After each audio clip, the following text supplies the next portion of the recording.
네, 안녕하세요.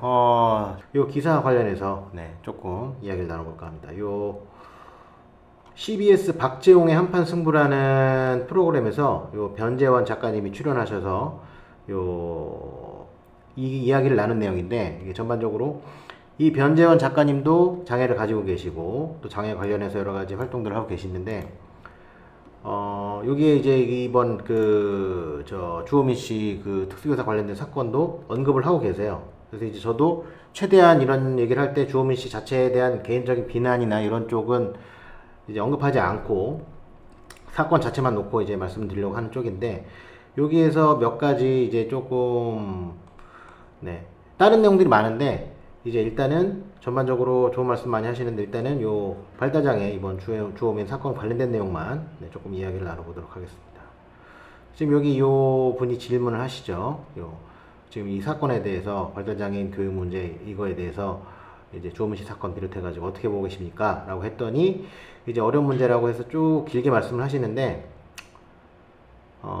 일단은 이분이 말씀하시는 거는 장애인은 특수학교에, 비장애인은 학교에서 이런 식으로 이분법적인 방법은 안 된다라는 거죠. 그러니까 이분도 지금 이제 통합학급을 주장을 하고 계신 거고, 여러 가지 말씀하고 계시는데, 자, 이분 말씀 중에 여기 보면은 이분이 말씀하신 대책 중에 하나로 통합학급을 전제로 놓고 봤을 때 통합학급에서 특수교사에게 노동권을 보장하기 위해 실무사, 여기서 실무사라는 건 이제 보조교사나 뭐 이런 요원들, 공익요원 같은 걸 얘기하는 거죠. 붙여주고, 그리고 마음과 마음이 부딪히는 어려운 행동이 발생했을 때 즉각적인 분리 조치를 하고, 이분도 지금 이 즉각적인 분리 조치가 옳다고 생각하고 있어요. 그러면 사실 이 분리 조치 때문에 지금 이 주호민 씨 사건도 그렇고 통합학급도 그렇고 이제 얘기가 나오고 있는 건데, 그러면은 이 통합학급을 주장하는 쪽에서는 이 부분 논거가 분명하게 될 필요가 있어요. 즉각적인 분리 조치라는 것이 어디까지를 말씀하시는 거고 어디까지 어떻게 해야 되는지 이런 거에 대한 구체적인 안이 있어야 되겠죠. 근데 일단 이분도 말씀하시는 거는 즉각적인 분리 조치를, 그러니까 이번 주호민 씨 아들 같은 사건이 있었을 때 즉각적인 분리 조치를 일단 이분은 해야 된다는 거예요.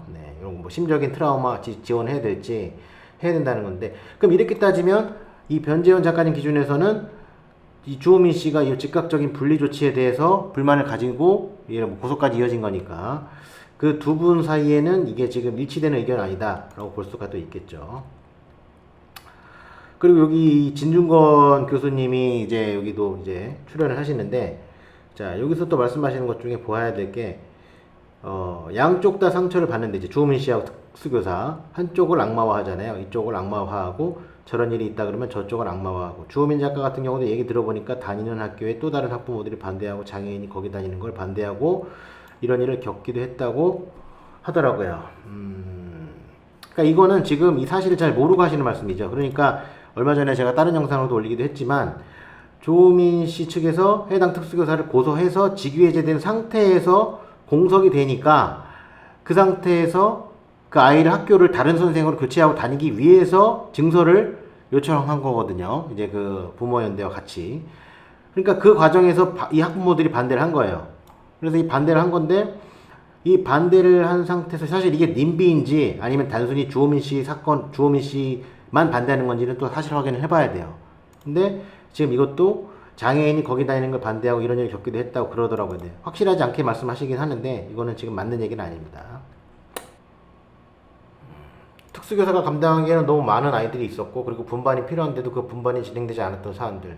그러니까 이것도 지금 아까 말씀하시는 저 학부모 반대랑 연관돼서 말씀하시는 건데, 사실과는 좀 다른 내용을 말씀하시고 계시고, 정책적인 사각지대들이 있는 건 맞죠. 그런데 지금 너무 이렇게 이분법적으로 보시면 안 되는 게, 또 장애인은 다 특수학교가 라는 식으로 여론이 다 귀결되는 건 아니에요. 이렇게 얘기하는 분들이 많은 건 맞지만, 또 이런 사람들 또 문제가 뭐냐면, 그래 특수학교 갈게. 그럼 특수학교 어디 갈까? 모자란데 지워. 너네 동네 옆에 지어도 될까? 그럼 또 반대하는 사람도 꽤 있단 말이에요. 그 사람들이 진짜로 나쁜 사람들이죠, 따지고 보면. 자, 아무튼 자, 여기서 또 말씀하고 드리고 싶은 게 마지막으로, 자, 지금 이 분께서 이제 질문을 또 하죠. 세계적인 추세도 분리가 아니라 함께 통합교육이죠. 절대 아니죠. 그래서 사실 분리할 것이냐 통합할 것이냐는 그 논쟁이 어떤 의미에서는 굉장히 이분법적이고 그 이야기만으로 담을 수 없는 것들이 많습니다만, 그리고 만약에라도 특수학교 다 없애야 되냐? 그런 건 아니죠. 그런 건 아니고, 자꾸 뭐 아니면 도로 갈 것이 아니라 특수학교라는 것은 특수학교가 필요한 학생들이 일시적으로 머물 수 있는 어떤 교육체계로는 존재할 수 있습니다. 자, 여기서 특수학교가 없애야 되냐? 그거 아니라고 말씀하시는 건, 네, 저도 동의하고요.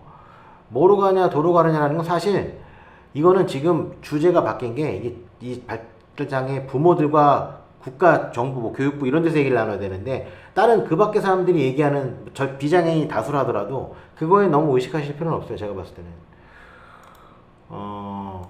이 특수학교가 필요한 중증 장애인들은 사실 통합학교보다는 특수학교가 더 편해요. 부모들도 그렇게 생각을 하고요. 그러니까 특수학교가 필요한 학생들이 일시적으로 머물 수 있는 어떤 교육체계로 존재할 수 있다는 거는 지금 특수학교의 어떤 현황을 잘 모르시고 하는 말씀일 수 있어요. 특수학교, 그러니까 통합교육과 특수학교 교육은 같이 병행되어야지 분리해서 생각할 수 있는 게 아니에요. 그러니까 저도 쭉 영상을 통해서 말씀드릴 수 있는 게 통합학교, 특수학교 둘 중에 통합학급 안 되고 특수학교만 이게 아니잖아요. 통합학급만 얘기하지 말고 통합학급과 특수학교가 같이 이제 상생해서 잘 같이 협력적으로 운영될 수 있는 방안을 찾는 게 맞다라는 거지. 지금 논지가 너무 통합학급으로 가니까 지금 같은 이런 무드에서 사람들의 반감이 더 커질 우리가 더 크다. 지금 상태에서는. 네, 그 이야기죠. 그러니까 네. 자, 세계적 추세의 통합교육이 맞는데 전 아까도 말씀드렸지만 지금 우리나라 기준으로 봤을 때는 현재 정서나 여건으로 봤을 때 지금 운영되는 통합교육에서 교사들이 더 교사라든지 반이 확충되고 이래야 되는 건 맞아요. 맞는데 이것도 세분화해서 더 볼 필요들이 있어요. 그러니까 예를 전에도 다른 영상에서 말씀드렸지만 뭐 이른바 돌발 행동으로 알려진 것이 나왔을 때 과연 인력 충원으로만 해결이 될 것이냐. 뭐 극단적인 표현으로 한 반에 특수교사 1명, 보조교사 1명, 그 다음에 공인원 3까지 담임 선생님을 제외한 3명의 인력이 있다고 했을 때 그 반에 그리고 장애 아동이 1명일 때 그 아동이 돌발 행동을 하고 그게 분리하고 분리밖에 안 돼요. 그 수업이 안 되는 경우. 근데 그 부모는 또 이번 주호민 씨처럼 계속 통합 수업을 원한다. 그러면 같은 갈등은 계속 반복되는 거거든요. 이게. 그러니까 지금 주호민 씨 사건 같은 상황의 문제 해결이 통합교육은 아니에요. 그러니까 이 통합교육을 가되 그 과정 자체에서 해결 방안을 같이 찾아야 되는 거지. 자, 그래서 일단은 제가 말씀드리고 싶은 건 여기까지고요. 전반적으로 장애에 대해서 많이 말씀하시는데, 자, 한쪽 특수학교가 반드시 존재해야 되고, 근데 존재해야 되는데, 이게 통합학급과 특수학교를 나눠서 생각하는 거가 아니라, 똑같은 무게로 같이 병행해서, 네, 조금 더 토론이 됐으면 하는 거를 저는, 네, 생각을 하고 있습니다. 일단 요거에 관련해서는 제가 여기까지만 말씀드리도록 하겠습니다. 감사합니다.